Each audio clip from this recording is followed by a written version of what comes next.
welcome back to the show. So like I said in our intro, today's guest is someone that has a storied past in the music industry, from being a fan of music, being in bands, being a roadie, to also working in merchandising and now running Trust Records. So with that, Joe, welcome to the show. Hey, thanks for having me, man. I'm stoked to be here. Yeah, I'm really psyched. When we were thinking about who we would have on the show, I like to ask people who've been on the show and friends, hey, who should be on? And Mike Gitter was oh, you've got to have Joe Nelson on here. And him and I chat on the phone every couple of weeks, and he'll be like, oh yeah, I just came from a meeting with Nelson. And first of all, when he talks about these meetings, it makes it sound like you guys are meeting in some kind of smoky room, with punk records, all around, instead of just meeting at a smoothie bar, Yeah, there's a secret club in here that we have to meet. Members only hardcore club that Gitter and I are. Yeah, before you come in the door, you show your antidote 7 inches you're walking in or something.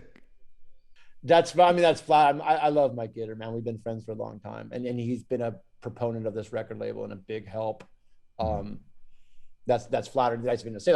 That's a dude. That's a dude I lean on all the time for advice. That's an expert in the music business, and absolutely glad to have him as an ally and a friend. That's for sure. Yeah. All right. So for the uninitiated, for those who don't know, tell us about Trust Records and its inception. So Trust Records. I grew up in the hardcore punk rock scene, as did you and some others, select few. And as a teenager, as a troubled teenager growing up in Southern California, the punk rock scene, the hardcore scene, all that music came to me at 12, 13 years old, formative years. And I say it all the time, saved my life, because there was a couple ways to go. I became a straight edge kid in high school, which was the best decision I ever made. I'm not a straight edge kid anymore, but navigating through your teenage years as a straight edge kid with those friends and those values and that music, lifesaver. Fell in love with music, put me on a career in the music business, from, as you mentioned, roadieing, and I worked at record labels, I managed bands, and then I was in the merchandising industry, the music merchandising industry, for about 20 years. And in it. And the other founder of Trust Records is a guy named Matt Pincus. And Matt Pincus played bass in a band called Judge, great New York hardcore band. We've been friends for 30 years through hardcore music. Matt went on and formed a publishing company called Songs Music Publishing, which was the biggest independent music publisher of the time before it got sold. And when he sold it for a pretty penny. And when he sold it, he and I were in this conversation about the music we love, hardcore and punk rock, North American hardcore and punk rock, whether that be SNFU or 7 Seconds or whatever. And how he had noticed in the publishing world, as everything's moving to a digital age and streaming, that genre of music was very neglected. And there was a real danger in his mind, and I agreed, that much like blues music of the earliest 20th century, that blues music, most of that music was lost to deteriorating tapes, mastered. Just no one was paying attention to it. And so you only hear about Robert Johnson and some of these guys, right? But there's 80% of that music disappeared forever. And he worried that as we move to the digital age, all these punk rock labels that were started by kids like you and I in our bedrooms and stuff, there's a real chance that when the founders passed away, if they weren't properly protected, they would disappear. And you'd have Bad Brains records, and you would have, whatever, Circle Jerks records, even though that's a record we put out. But there's a real danger of losing a Stalag 13 record or a Dayglow Abortions record or whatever. There's so much stuff that you would lose. And so his idea was, if he put some money into it, would I run it? And could we go buy into master recordings or buy out labels and then reissue these in a deluxe format with some context? So when Trust Records puts out a record, it's going to come, the physical component will always come with a booklet or some sort of historical add-on that for the end user will give them context of what this is about, why this is cool. And so that being said, we dove in and we've been doing this now for almost 2.5 years, 3 years. The first year was kind of trying to figure out what to do and trying to get these old punk rock and hardcore guys to trust us, no pun intended to the name. But it's hard to go to an artist and go hey man, I know you've been neglected your whole life but would you mind selling to us? Would you mind letting us be the stewards of this great music? And we got very lucky 2 years ago in a meeting I had with Keith Morris about merchandising, because everyone knows me as a merchandise guy out in California. I'm like, I was trying to help them relaunch their brand. It just came up in conversation that they had their records back, Group Sex and Wild in the Streets, and they were looking for a label, and they had some ideas about licensing it. And not to get too nerdy with records, but there's a difference between licensing a record and not properly owning a record. So if you license a record, you own a master, you just subcontract it out for 5 years for a rate, right? Mm-hmm. And that's fine, but for our mission, that doesn't work, because we have a long-term goal, which is to preserve this music. And so Matt's idea is we have to own 51% of everything we put out, because eventually his idea is we will donate our label either to a museum space or like the Smithsonian Institute in the United States, or even a university that has a great music program, historical music program, that would then shepherd this for the rest of time. So that's kind of the whole picture of Trust Records. And we got lucky with the Circle Jerks. Keith Morris trusts us with that record, and it's been a huge hit. And then the BYO catalog is next, and that has records like 7 Seconds and Youth Brigade, Aggression, SNFU, great records. And being partners with the Stern Brothers, they're Canadian. They're freaking, it's great, you know? And so we're off and running, and it's been exciting, man. Like I don't know when I first started how excited I would get with it, because it was one of those things like, yeah, okay, sure, man. You know what I mean? Like, I'm doing other things that are going to make money. Like, obviously running a hardcore label is not going to make me a lot of money, but whatever. But man, it's been rewarding and fantastic. And like, now that we can kind of see the forest through the trees, and we see the light at the end tunnel kind of thing, not to be all cliche guy, but the mission's solid and we're on it, you know? Man, that was awesome. And I like when you're like, at first you're like, well, okay. Because when I first heard about Trust, I was like, okay. Not because of who the players were at all, because we live in a time where everything seems like recycled, you know, where it's like, oh, so-and-so band, yeah, of course they're getting back together, and of course that's being reissued. The sense of like, you know, in Hollywood, they talk about Hollywood has no new ideas, so it's like they're like going back and rebooting things, and like, you know, those Star Wars movies that came out, it's like they were totally unnecessary. But like the idea that like there was this time where creativity was so in the forefront and people were just doing totally wild things. And right now it just seems like a lot of people, especially like maybe some people who've got some money to be made by it, are like, hey, you know, let's just recycle a bunch of stuff. So not at all that I thought that's what you guys were doing, but it just kind of fell into the landscape of like reunion shows, reissues, record store day, like whatever it is, right? Until I saw that Circle Jerks record, and I was like, holy crap, this is done with like legitimate love, attention to detail, like real caring.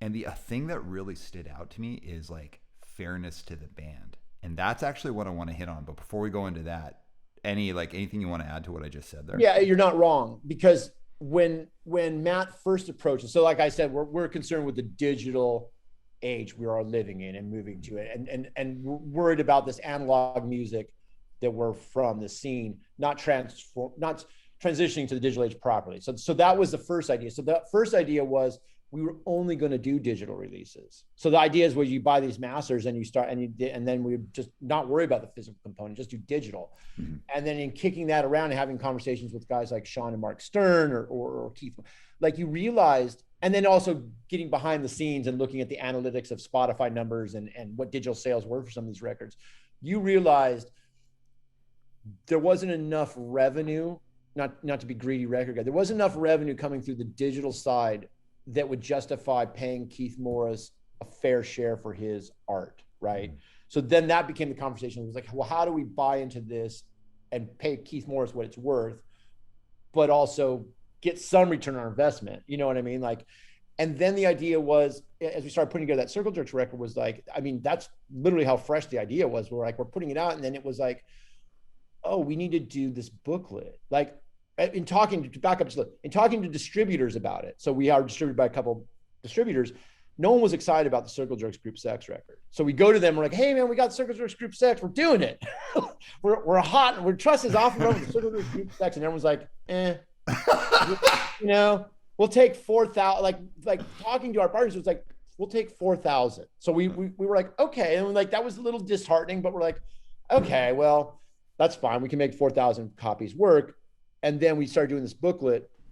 And then when people saw, I mean, those 4,000 copies that were supposed to be worldwide in stores, they sold out within Well, 1,000 sold out within 24 hours. All of them sold out 2 weeks before the street date worldwide. So then we were scrambling, and then the distributors were like, we need more, we need more. And so now we're in this great space where it's like, we did, you know, whether it was half intentionally and half accidentally, we backed into a space where like, oh no, we're doing these museum quality pieces. So to your point, 7 Seconds to Crew, which is our second release, everyone has that record. It's been around forever. What makes it exciting to me is there's a gatefold 20-page oral history with Ian MacKay and Jella Biafra and people telling the 7 second story for if you are a fan like I am, like I've learned some great things about 7 Seconds through that oral history. And if you're not a fan or you don't know who 7 Seconds is and you pick up the crew, it's all right there for you to understand the importance of that record and why Kevin's lyrics are so forefront and why it's, you know, and that just kind of automatically put us into this lane with like, okay, this is what we do. We do like, we call them, you know, museum pieces. So if a record comes out through us, it's got a lot of bells and whistles. And frankly, the music will remaster it and make it as good as we can. But if people buy it and never listen to it on a turntable and are just, you know, that's fine too, because it's basically, you're buying almost like a coffee table book with a record in it. Yeah, that is so interesting to me that even the response from like the market was a little like, yeah, okay, we'll take 4,000. Now to some people, like you might be like, 4,000, that's so many. And to other people are like, 4,000, like what the hell's that? Like it depends where you're looking at it. It sure depends on the genre for sure, man. Like, yeah. But just to go deeper on here, when I first like got that or saw the Circle Jerks record, I was like, holy crap, this is amazing. And I started to learn a little bit more about what you guys were doing. And the idea of fairness to the artists is the thing that really stood out to me. And I'm just going to give a little background for people. So I've been on both sides of it. I've been like the band who's like, we're getting screwed. And like, we probably really weren't getting screwed at all. We were just idiots. And also I've been in the band where it's like, we actually were getting screwed and like almost had to get lawyers involved and da, da, da, da, da. So like, I've been in both sides of a band just being idiots about it because you're punk and you think everyone's trying to screw you over.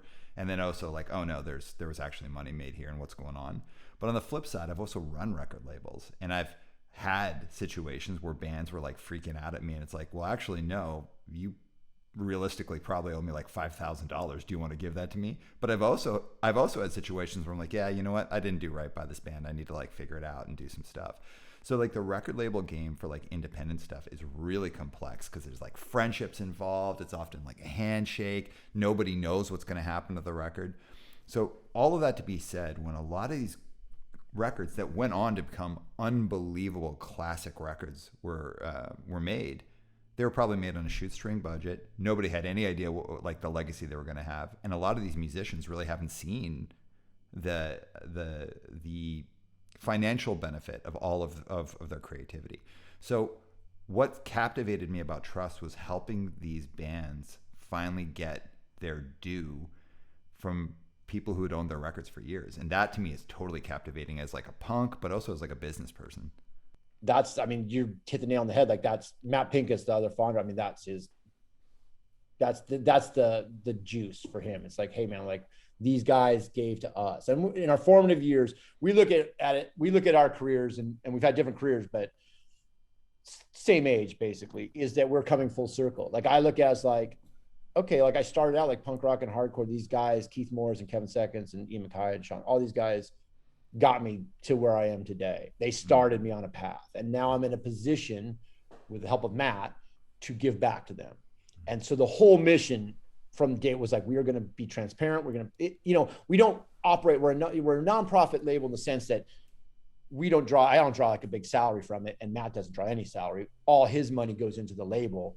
You know, he funds the label and we have a business plan we've been working on for the summer where he gets back in the black in several years, but we have the luxury of him being gracious enough to put money into this to help to get it going and to give Keith Morris, like I said, a fair share. And it's not, you know, when we talk about this, because I work with both artists and labels in this journey I'm on with Trust, is in fairness to the labels that have neglected to pay people. Like I can see the book, so I see what's happening, and it's not out of malice. It's just out of, there's just not enough money. At the end of the day, like if you have a record label, and you know this from being in the business, 10%, 20% if you're lucky of your artists on your roster are revenue generators, and the rest are lost. They're in the red. So what's happened with a lot of these labels, especially the independents, is just to survive, they've just been using the money from whatever to pay for the whole thing. And that's not fair to someone like, say, Keith Morris, but at the same time, like, I can see the reasoning behind it. And where Matt and I come in is like, look, we're going to take care of this for everyone, the founders of the label, the artists. We are in a advantageous position to do a hardcore punk record label on a pretty big budget that you would not get. You would not be able to do what we're doing because there's no money being made for several years. There's just not, you know what I mean? You can understand as a business, to do what we're doing, we have to put out like 6-7 records a year at that quality to make a profit. Right now we're like, okay, we're putting out 2, hopefully 3. But back to your point, like the whole thing is, yes, that's why we're here. Like, we're looking at, like, we want artists to finally get paid. We want to give royalties, which we will do twice a year. You'll get your statement, and whether you're like $10 or $1,000, you will get that $10, $1,000, and we will go get money for you through the streaming and digital world, which is hard for any musician to collect because it's a weird world to navigate because you're talking about micro pennies. So all this stuff we're doing, we're trying to do it a major way for a niche kind of small genre of music, which is kind of fun because it's like a flex on like the whole thing. Like, hey man, like, we're coming in hot, Totally, man. And like, it's just so, like, the whole punk business model, it's like, it's something I'm real fascinated with because, like, obviously, like, I run like a legitimate business in the corporate world, and also I've played in bands of all different sizes, and it's like, man, like, that's how I learned how to do business, was in the punk world. So if we're going to boil it down, trust really exists for 2 reasons. One, it's about legacy. It's about preserving these records for the future, making sure that we don't lose anything. That documentation. I love that idea of documentation around, like, you and I learned so much of that from Discord, and like what they do at Discord, and how they'll reissue these like archaic things. You're like, who wants that? And then you're like, actually, I totally want that. Like, I'm psyched to have that. Most things Discord puts out, I was like, oh, I need that. I have like 3 copies already, but I'll take that 4th copy. Right? And it's cool because it's like, I feel they're at the point now where there could be like, oh yeah, this is just like, we felt it was important. Guy was playing like, he was like playing drums with a pair of with a set of pencils on like a Dixie cup, but we felt we needed to archive that. And I was like, I actually want that. Like, I want that thing. But like, it's cool because I love their love for their own scene, and the people who've been in their band really kind of set a precedent of how important it is to save things. So number 1 with trust is about archiving, saving things for the future. But number 2 is helping these people who created the path that we're on finally get their due. And I think that is like, it's the noblest, coolest thing, and super altruistic of Matt to funnel money into it. And by the way, like, I think it's good you get a salary from it, because every not-for-profit has people who get paid, and they don't get paid a ton. They should get paid a ton because they're doing the work of the people. And this really sounds like, to me, the work of the people, not to like put this big like blessing on you, but like, it's like, I think it's important work. Anything you want to say on that? Yeah, I mean, look, like, I'm not trying to, like, yes, I draw, like, my goal is within 18 months, by the end of next year, 2022, I would love to be in a position with Trust Records where we could really focus all my energy on it. Like, right now, it's a full-time job, and it's a labor of love. And like I said, I'm not making light of a salary. Like, yes, you should be paid for it. It's part of the budget. Like, no one's doing anything for free. Yeah. But the purpose, what I'm saying is, what separates us from another record label is we have like a singular mission, which is to preserve the whole culture and archive the whole culture and pay these guys fairly. But having that mission, it just puts us in a different lane. So we're not looking to break bands. The bands have already spoken for themselves. What we're looking to do is celebrate their work. And besides the like monetary aspect of it, like, stoke out these guys. Like, when I approached Kevin Seconds last year about the crew, and he said this in a couple of podcasts I've heard, he was lukewarm about the idea, and that's being fair. He was just about the whole thing. Some of your point, like, what's the point of having the crew out again? Like, he was kind of hoping to maybe release it himself, and it was just all this stuff. And me and Kevin have been friends for a while, so I was like, if you put this in our hands, see what we can do next year with the crew. And he was like, no one's going to care about the crew. No one cares about 7 Seconds. And I'm like, Kevin Seconds, I'm sorry to cuss. I promise you are going to be blown away at the love that comes from the crew and everything from it. Because at the end of the day, what we're really championing here are these icons, these people who influence our culture. And I don't like, there's so many people in fashion and film and doing all kinds of things that are hardcore based people. Like I have a running joke with guys because I find them all the time. It's like hardcore kids run the world, because I have like this tribal connection with guys like you and guys like around the world who I'll be in a meeting. I'm just gonna tell one story. I was trying to sign the band Run the Jewels for a merch deal several years ago. And they're managed by if you don't know Run the Jewels, it's a great hip hop group, LP and Killer Mike, two independent MCs coming together and make this amazing band. LP's was managed by a guy named Amici. And everyone's trying to get Run the Jewels, everybody.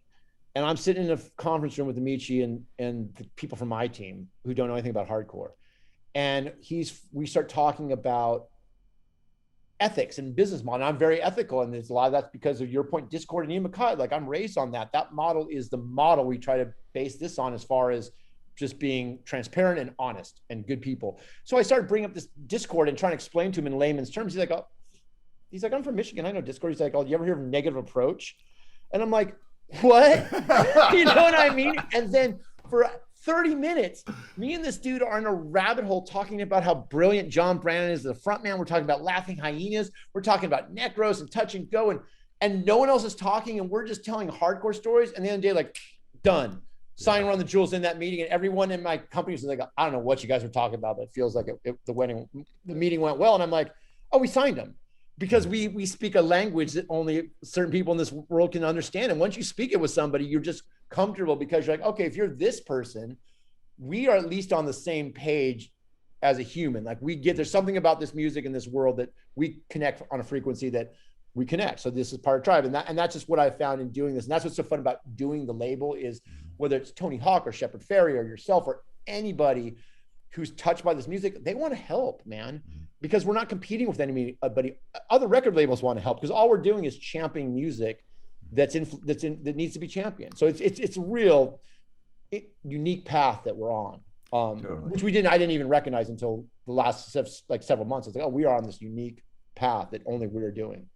Totally. And I want to hit on something you just said there about that kind of like hardcore kids might run the world and like that secret knowledge we have. I mean, that's like my everyday. I was out at working with some clients last week. I went to their company retreat and I was doing some work with them. And I'm literally talking about Discord Records and Ian MacKay and talking about the principles of how that business grew and how it runs and what they do. Not because I was encouraging this business to run that way. I was talking a lot about how I built Cadence and how I moved through the world. And I was like, man, I like... really what I was talking about is the idea of having like people who influence or mentor you and understand who those people are and why they impact that. I've never talked to Ian MacKay in my life. I'd like be into it, but also be like super nervous that I'd say like some totally bizarro ass thing. But the guy's influence has been like monumental in my life, 100%. Something I really encourage people in hardcore to think about. And there's three things. The first is don't play small. Like, people in hardcore are so interesting because there's so many of us are like really creative, go-getters, like hard workers, like unbelievably creative about problem solving, but maybe spend too much time like playing small where you just keep that skill set in this little community and you don't like try and like bring that into a job or even actually like wear that on your sleeve. I mean, like you and I know people in punk that if they had just gone out and like brought that into what they do professionally or started a business or whatever it was, they would be like top of the world right now. So like don't play small. Like why not do that? The second thing is actually learn about business. And something that I've seen, and I like that you touched on that before, is like bands didn't get paid necessarily because like some evil person's like twisting a mustache in the back. It's like the economics of it didn't really work. And I want to get back to that in a second. But like the business world, the corporate world, the capitalist system, it is full of bad actors, like literally like bad people, 100%. But it's also full of really good people. And there's a whole bunch of stuff that happens for reasons that are like more complex than yes or no, right or wrong. Like I want that extra money. I encourage people to like literally learn about business, learn about the financial world, not because I think like, you know, you're going to be like, oh, I was wrong and punk taught me the wrong thing. It's more like you can take all the things that you've learned and actually help position yourself the right way, actually create some good change on like a local or a national level. Like, why hide? Like, why hide in this little world we have? Like, why not take control? And the final thing I'd say is like, stop being like a punk that's like hiding it. You should be bringing that identity into your work world in a healthy and positive way, because it's like an absolute game changer, just like you were talking about in that meeting. Like, that's what won you the deal. That has won me deals in crazy like multi-billion-dollar companies where I'm like in the room and there's like, you know, they've met with a bunch of other competitors of ours, and I'll come in, short sleeve shirt, covered in tattoos. People always want to ask about it. And I'm like, oh yeah, like I grew up playing in punk bands. And like someone almost always goes, like, I'll tell you 9 out of 10 times someone will be like, oh, have you ever heard of Bad Brains? Like, sure. Yeah. Well, that's what I'm saying. And to your point, I look at it like this. Like, I'm all about education and constantly learning and constantly bettering yourself. I don't care how old you are. Like, I am constantly reading, constantly like interested in how other people are doing their business. Even if it has nothing to do with the record business, because you can learn if you read, like I read a lot of books. I'll read a book that's maybe, let's say, 400 pages long about, you know, some corporate titan's business. And I might pick up one thing in that book that I'll apply, but that one thing I'll apply. And that's, I always looked at hardcore when I got into music. You know, your universe as a child or teenager is so small, and it's based around your school and your neighborhood, and it is so small. And hardcore and punk rock at the time really broadened my world as a teenager. I mean, it way more than my peers. So as a kid, I always felt, you know, I was the weirdo in school. I mean, I was fairly popular, but like the point is like I was on my own trip that not a lot of kids in high school were on. Like, you know what I mean? There's maybe like half a dozen kids in my whole high school even were into punk rock, and one that was straight edge, me, right? But I felt like I had a secret. Like I was at these shows every weekend. Like, kids are at high school parties. I'm at Fender's Ballroom watching Bad Brains, and, you know, and dealing with like gang violence, just crazy stuff, but this extremely exciting, intoxicating world of just like this music scene and everything around it, the fanzines and record labels, and learning about everyone and buying records and looking at the thank you list and going, okay, I want to check out that band, all the stuff you do when you get into that scene. What happens is, at some point as a human, you outgrow that base as far as expanding your potential, because it's so small. It's so like its own little thing. And what happens is some people want to stay in that world. They don't want to, you know, for better or for worse, not everyone's got their own journey. They don't want to expand past that. So they try to be very protective of hardcore and punk rock. And then other people like myself and you and others, like, you know, it's like, this is part of us, but man, there's so much, you know, more to learn about the world. I mean, even through hardcore and punk rock and just being that age, like, you know, as a teenager, I'm reading the autobiography of Malcolm X. Like, I'm reading these, like, you know, Bobby Seale books and learning about the Black Panthers and like all into that, you know, Chomsky and all this stuff you get into.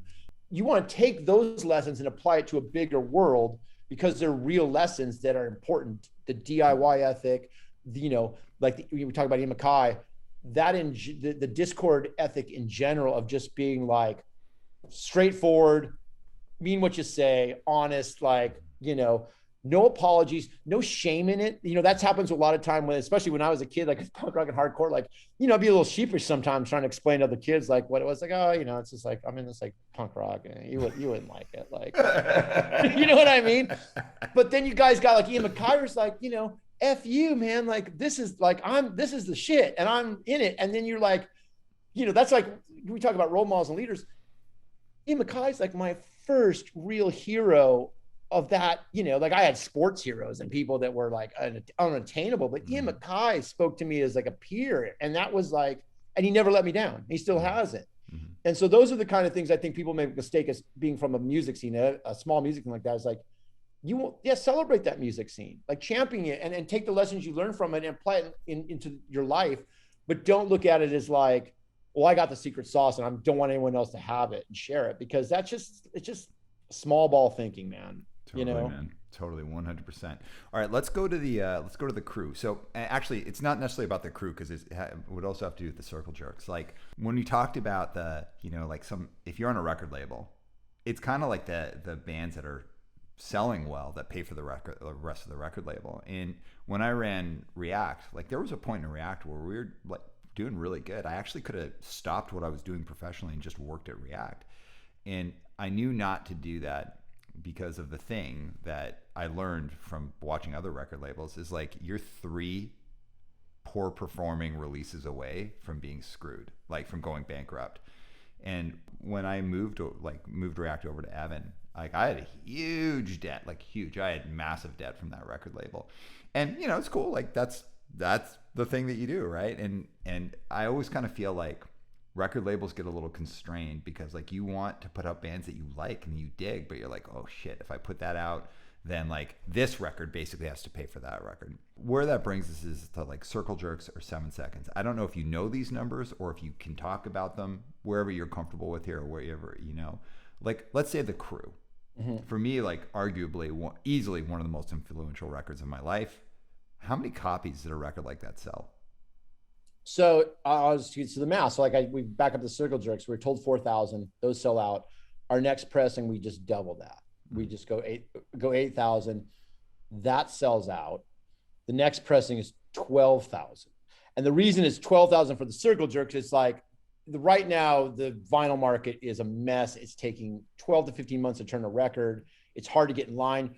The records we're pressing, they may not sound like a lot, but for the presses we're using, it's a lot. So these people are used to pressing like 1,000 to 3,000 records, and we're coming in, you know, with asking for 12,000. That really bottles them up. But we looked at it as like, okay, we'll for Circle Jerks, we're not gonna sell 12,000 of the third pressing.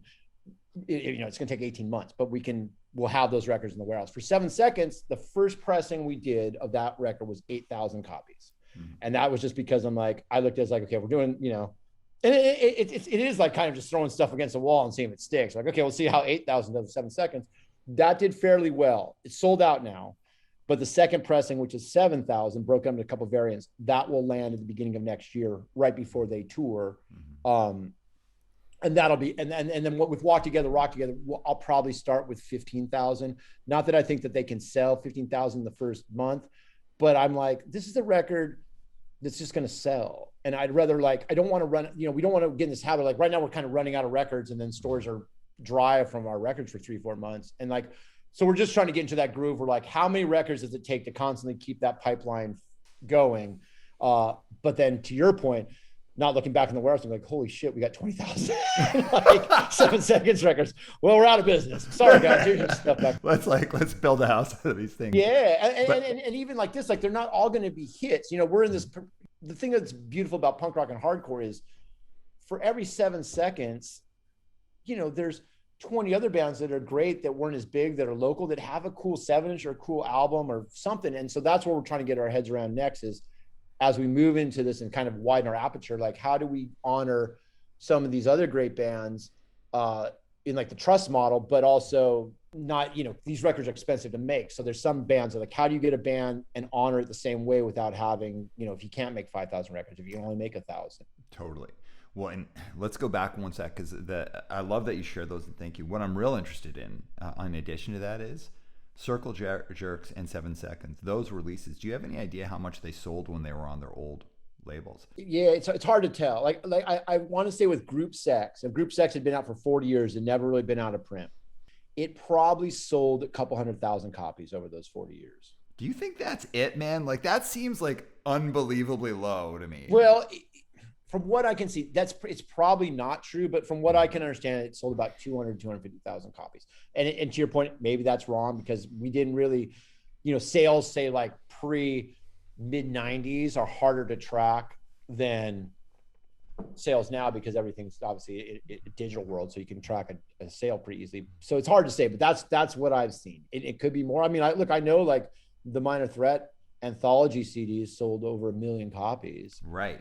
There's that stuff where it's like, cause I also think, not that I'm telling you to think, cause I'm sure you've thought this through, but I'm thinking like all the different formats people have bought it on. Like I've bought all of those records on tape, on vinyl, on CD, you know, digital, like everything that I can. And also I get more copies over time because, you know, I lose them, they break, they wear out, whatever it is. And also like, man, what the hell do I know? Like I was thinking like something like The Crew must have sold 500,000 copies. I don't think The Crew sold that many. I think The Crew, see, here's the problem with these records, the same as like The Crew. The Crew came out, it probably sold 30,000 copies around the time it came out, right? Which is a lot of copies at the time, say 30, 40,000, right? And then it goes through a real dark time where it's not in print, or, vinyl dies out. There's a CD of it. BYO kind of goes dark a little bit in, 10, 15 years ago, as the Stearns are kind of doing punk rock bowling. It just kind of goes on autopilot. So then if you look at the numbers of the crew, the last several years, like it's just not generating a lot of sales, but there's no reason for it to, because no one's talking about it. 7 Seconds isn't really, you know what I mean? Like that's an easy record, as great as it is, to die on the Vine.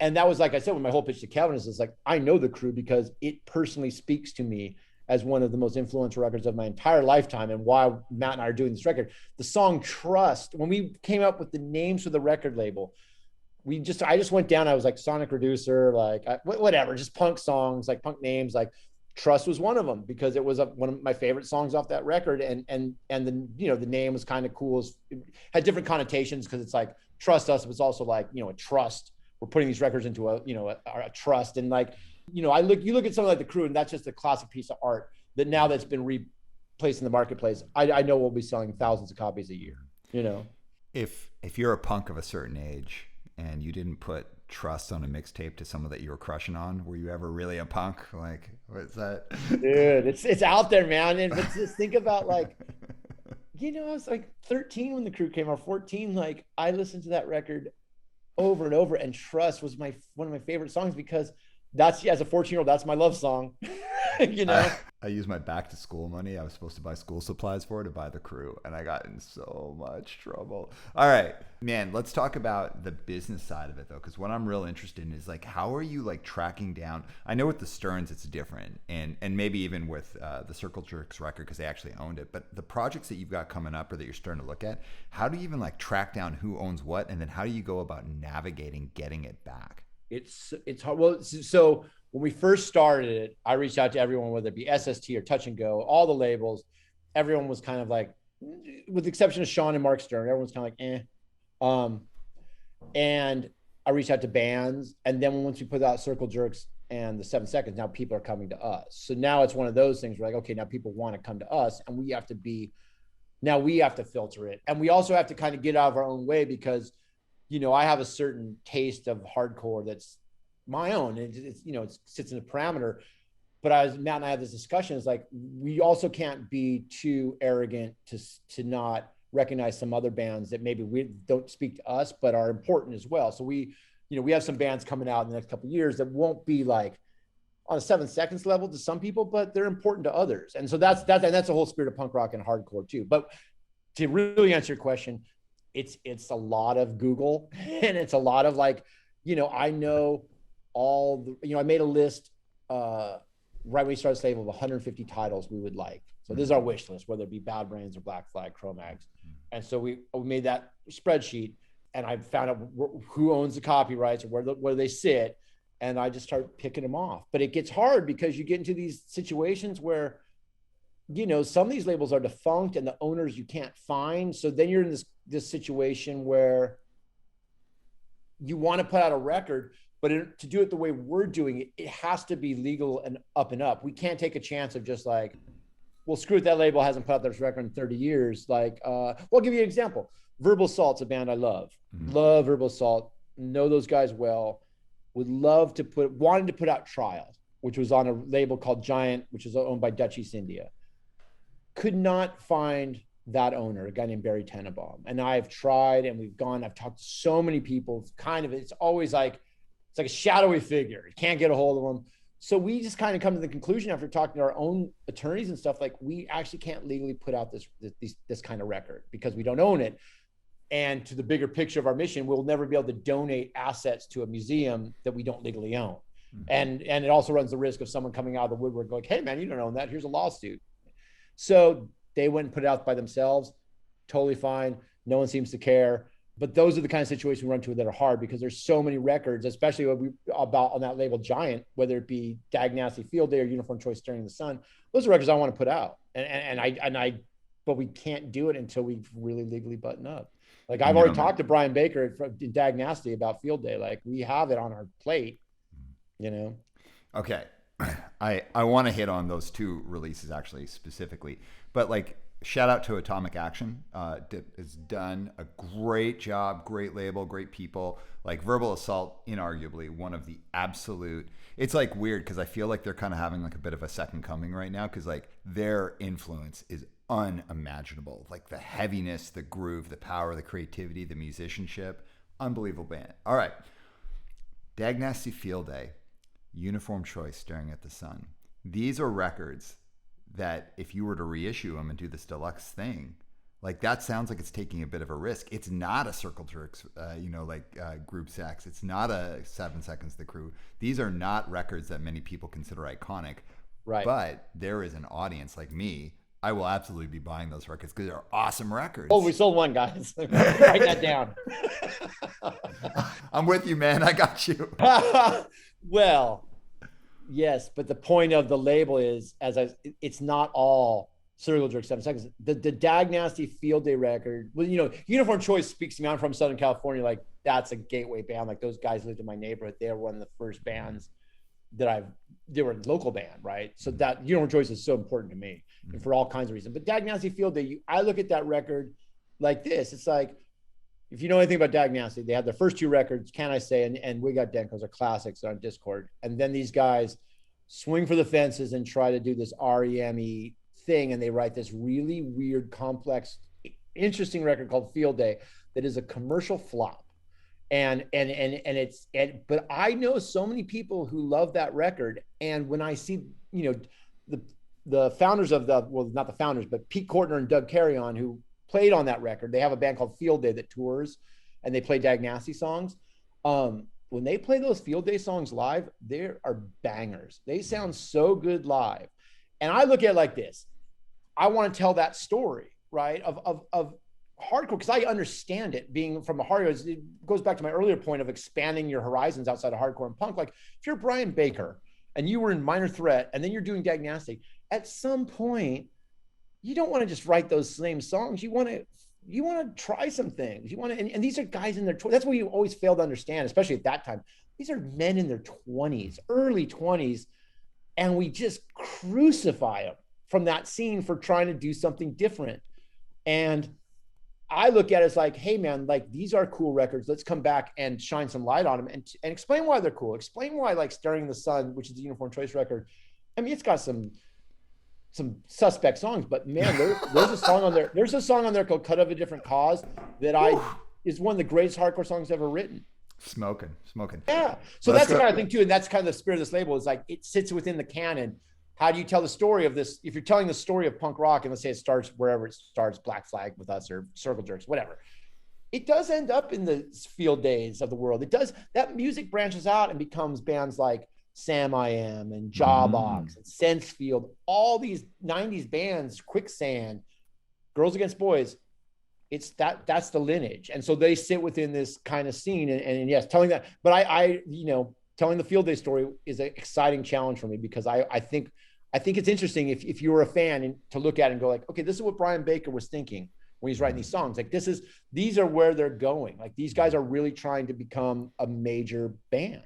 Listen, that song Trouble is like a phenomenal start to finish. Imagine if that had like an REM style, like moody, dark lit, like video, it's like guys like, looking out windows that, yeah, guys looking out windows. That song is so sick. But of course, then it also has that song like, here on the beach, I've got the sun. It's like, and which I love too. It's just like that song, that record is really weird. And I'm here for it. I want it to be reissued. Like, I think it would be so sick. But like, you're not selling. Well, maybe you are selling 20,000 copies. I don't know what people want. Those are the kind of records. Like, I feel like if we, part of the exercise of Trust Records, we also are trying to brand Trust Records a certain way. So we are strategically trying to place everything I've explained to you. Like, that is our mission, but that's also something we're doubling down on in marketing and promoting and stuff. Because eventually, what we want.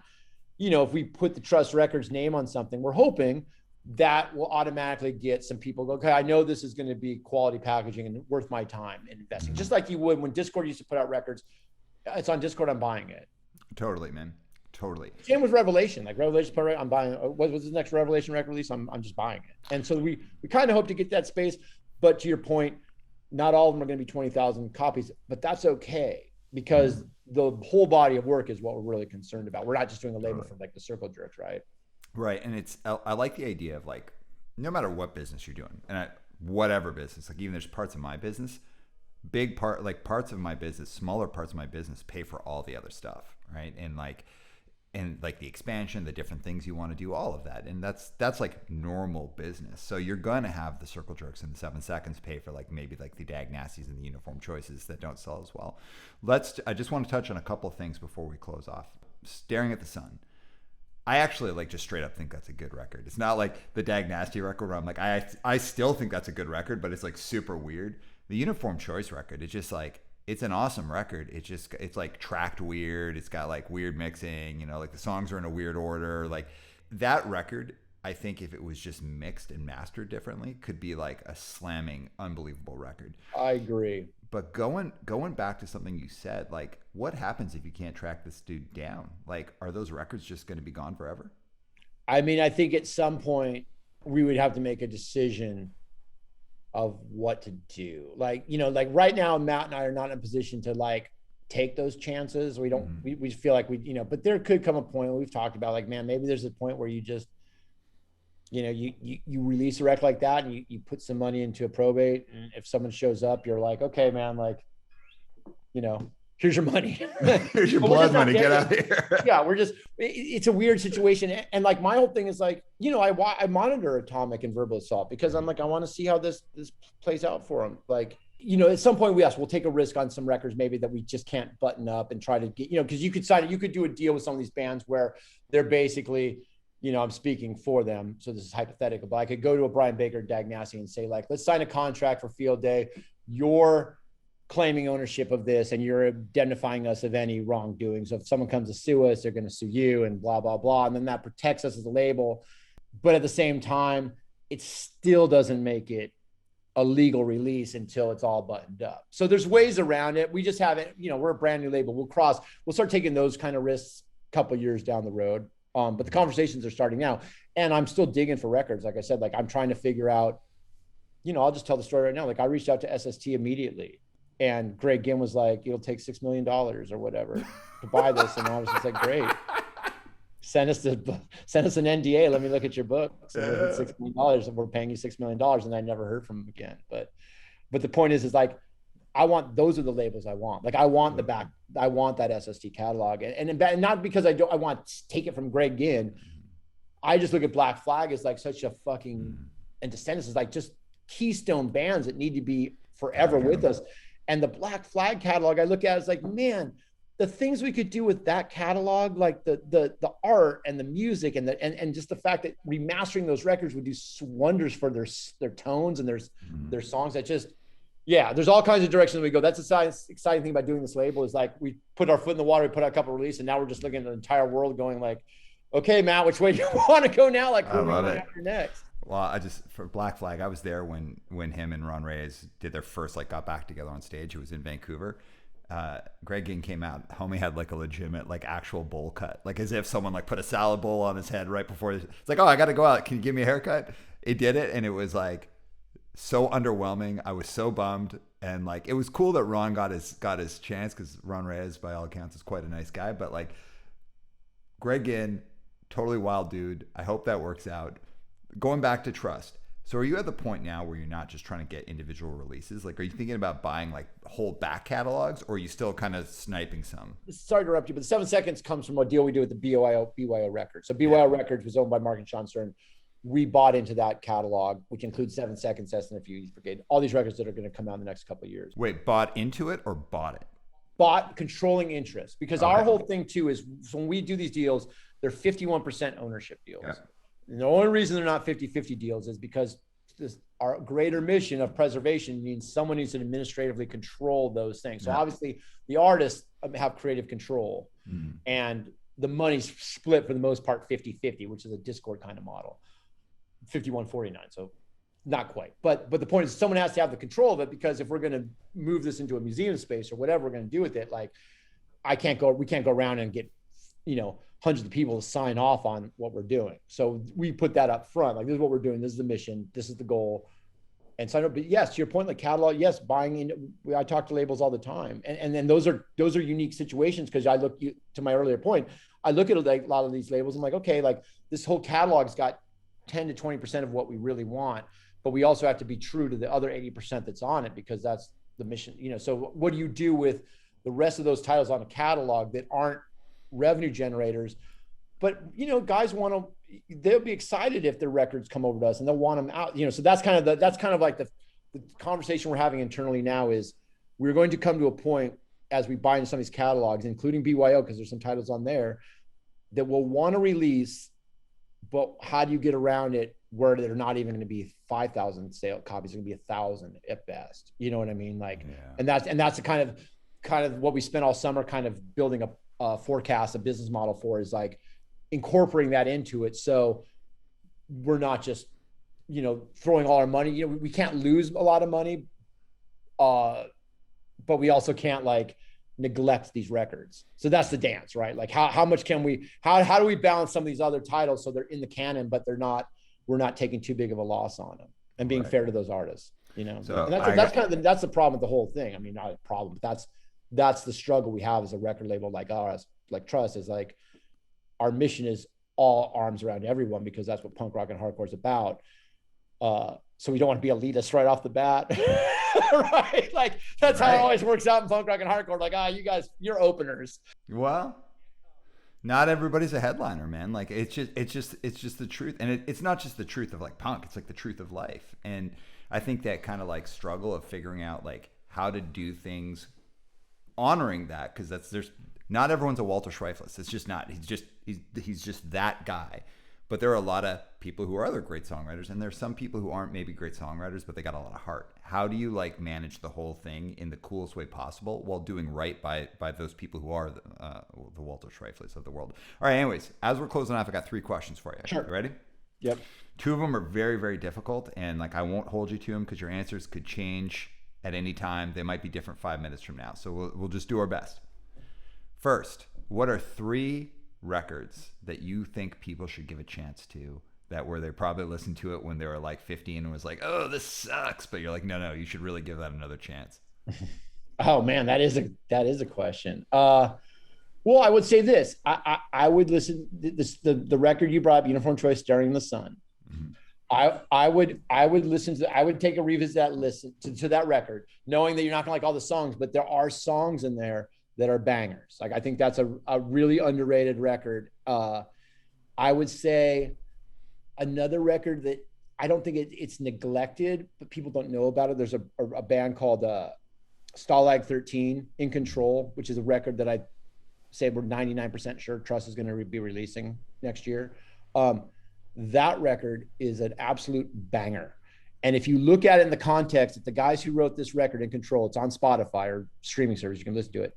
These kids were teenagers, 15, 16-year-old kids, writing these lyrics. It's a great record. And those are the kind of records, that's a record that's not going to sell 20,000 copies, but I'm excited as any to release that record. And a third one, I mean, gosh, there's so many, dude. So I'm just grasping. A band I really love that I revisited is called Reason to Believe. And they have an album that's called When Demons Dance or something. When Reason Sleeps. When Reason Sleeps, the Demons Dance, which is John Bunch, rest in peace. What profound words of wisdom, you know? I revisited that record the other day and was just like, man, it's got some great songs. Another one, I'm giving you a fourth one that I love, is that Vision and Blink of an Eye record. Vision was a band at the time when I was touring with shows in the late 80s. I toured this band called Instead and Gorilla Biscuits and stuff. Vision was an opening type band. They're big in New Jersey where they're from. They always were good. They were always good. And that record is sick. Those are records, I think, and those are the kind of records I'm talking about in Trust in general, where like I would release all those records and stand by them and be like, hey man, Vision and Blink of an Eye is as good as anything on here, because the spirit of it, the songs are catchy, melodic. And that's kind of why we're doing this record label, because eventually I'd like to get to put my arms around those titles, you know? Well, first of all, you also dropped 2 Nemesis catalogs on there. So shout out to Big Frank. Dude, you rule. Thank you for Nemesis. Man, I hope you get that Nemesis back catalog, because there is sick stuff on that.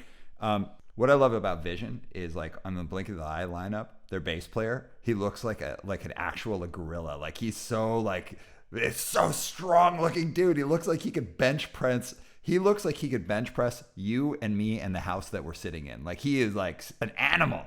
Yeah, Chris McGill. I'm friends with him on social media, and he's like exactly what you think he'd be now. He's like a biker. He's into his Scottish heritage. But at the time, he was like a tough dude. Like that band's like these like kind of suburban kids, like, you know, kind of, and then they had Chris McGill on bass, phenomenal bass player, but like a Harley Flanagan, like.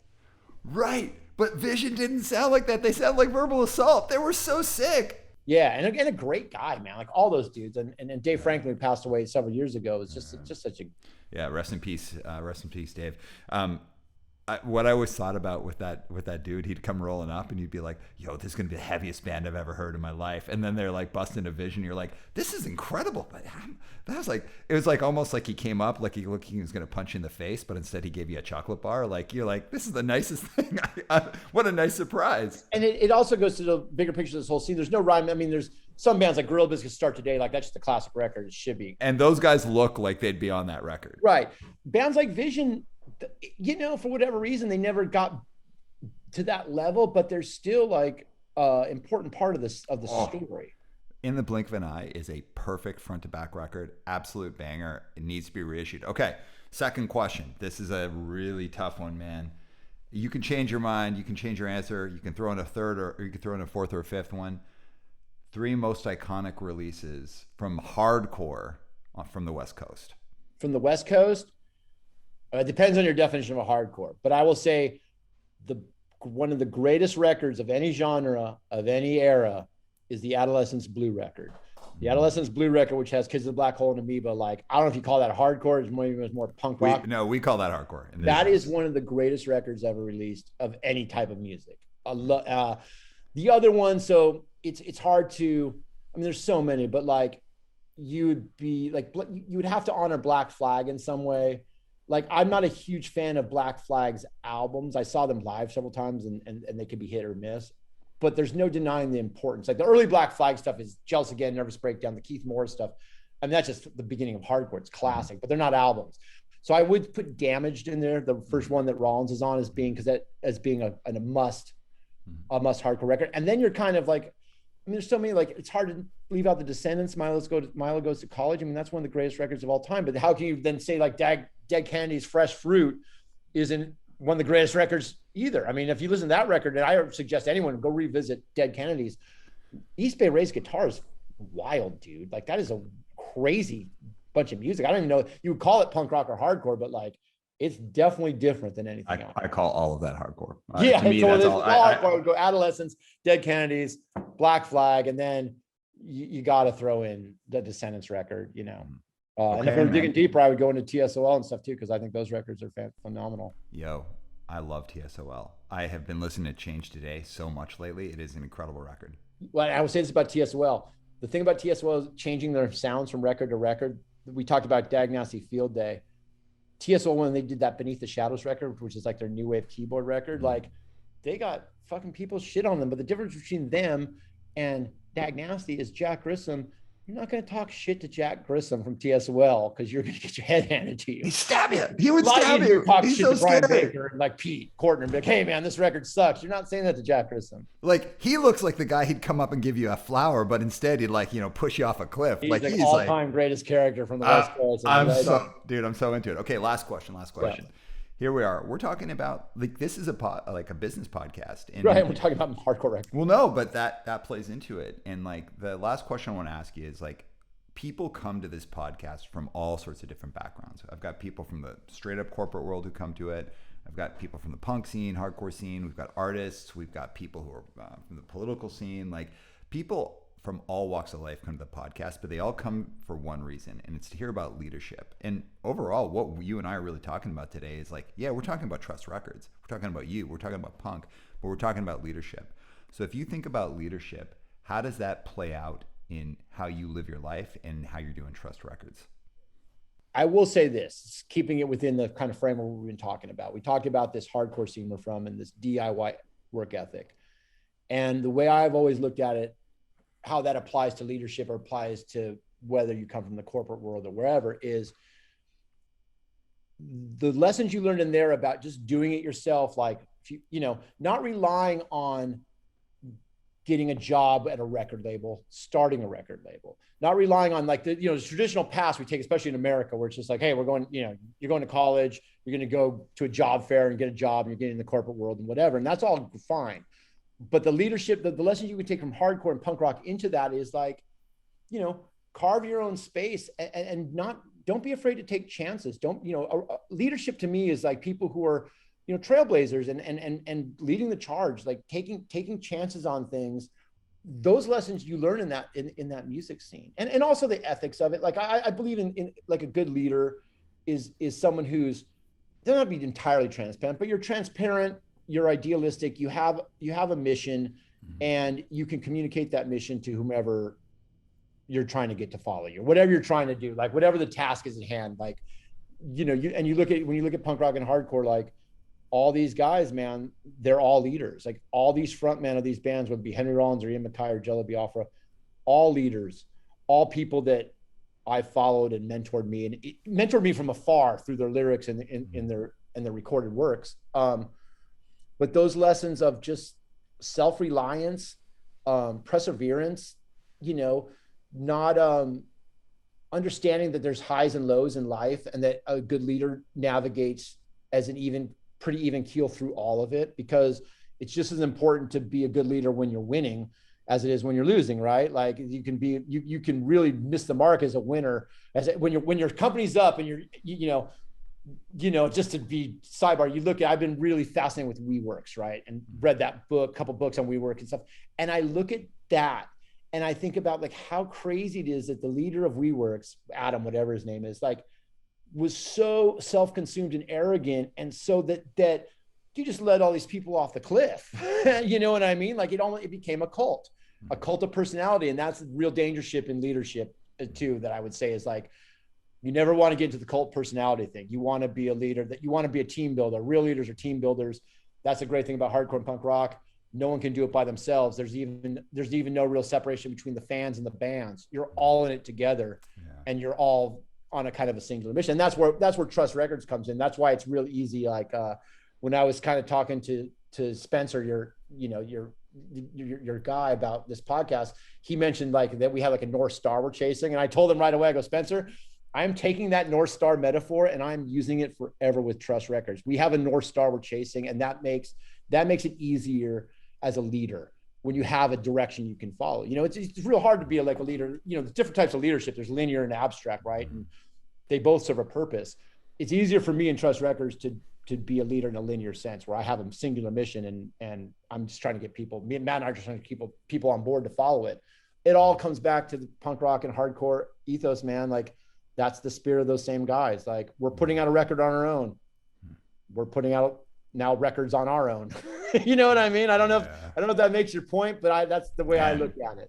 It's a great place to end off, man. So as we're closing off, and you tell me how comfortable with this, I'd like to make a little dedication of Mike Madrid. Oh yeah, man. Shit.